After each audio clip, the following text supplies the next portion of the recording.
In this video, I will guide you on how to create a WhatsApp channel. First, launch open WhatsApp on your device. Now you want to tap on the Updates option at the bottom of your screen.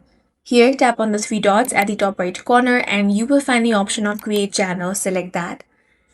Here, you want to tap on Continue. Now go ahead and type in your channel name.